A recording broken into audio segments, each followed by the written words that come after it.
Hi guys, welcome back. I'm currently in the metro station and we're going to follow our next few steps into the touristic spots in Prague.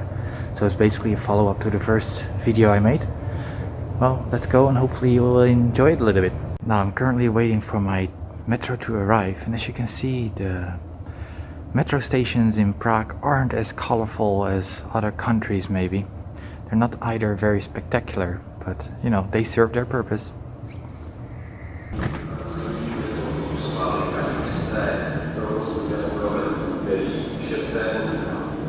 Dear passengers, operational within Proceed are continuing by Scanlon's time and Museum is suspended. Every replacement taxi bus service is provided by the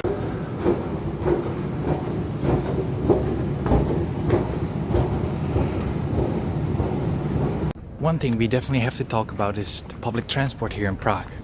I've never seen public transport in such a big city run so well. During the busiest traffic hours, you get every 2 minutes you get a new metro, every 3 to 5 minutes a new tram, and every 10 minutes you get a new bus. That's public transport for you. Now our first stop brings us at Wenceslas Square, better known here as Vaclavske Namesti. In the old Middle Ages, this place was actually called the horse market, because this was the place if you wanted to buy a horse. Now imagine this, that before the COVID, this was the most busiest pedestrian area in the whole Czech Republic. Now, when I'm filming this, it's on a Monday. It's Monday just past 12 o'clock. And as you can see, it's mostly deserted.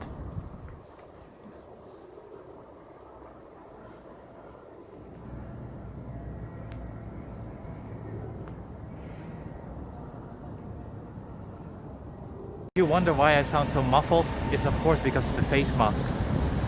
All these buildings around me, as you can see, during 1945, just before the Germans left here, they bombed this place, and most of these buildings were all damaged.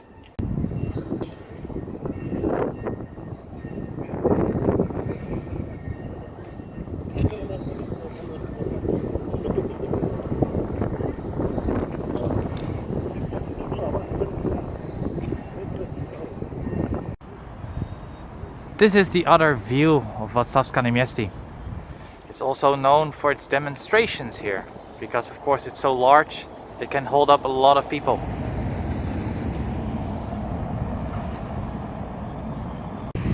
At the beginning of Vaclavske Namesti, there's a statue of the man himself. He used to be a Duke of Bohemia from 921 till 935. At the age of 24, he got assassinated, and the order was carried out by his own brother.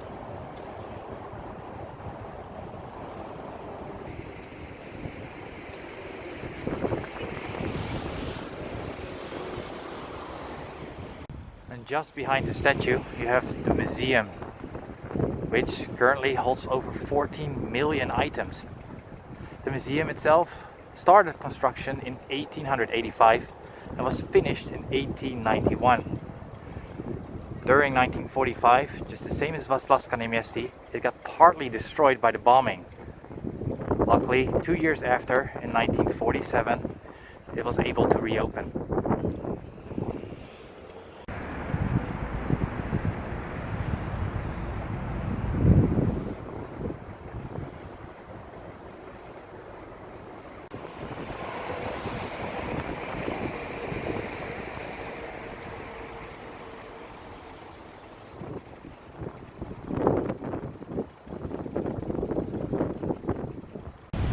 Let's also talk about that awful building next to the museum, which is currently the second part of the museum. However, when you look at this building here or that one, I know which one has a better appeal.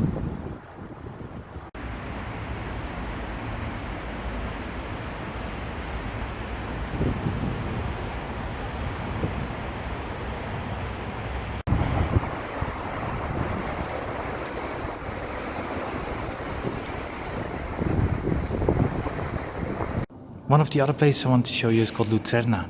It used to be, or it still is, a music hall. It's down in the basement where there's a really big concert hall where still a lot of concerts are being held. The building is over 100 years old. It was finished in 1921. In 1965, the famous jazz musician Louis Armstrong actually played here in Lucerna. That was of course during the communism era here in the Czech Republic. In Lucerna there's also some very strange art piece. And you can already see it. That's this. I tried to look on the internet exactly what it is or who created it, but unfortunately I couldn't find it.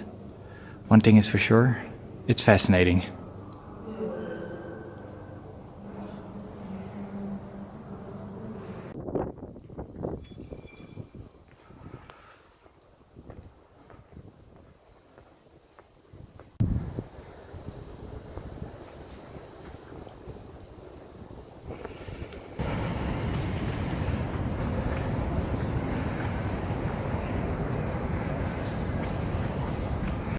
We are currently at the last stop of this video. I'm in a park called Riegrovy Sady. It's just behind Museum.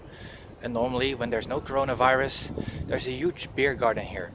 So you can sit down with a few friends, have a few drinks, some good food, some live music. But that's the end of the video because unfortunately I cannot show it because it's closed.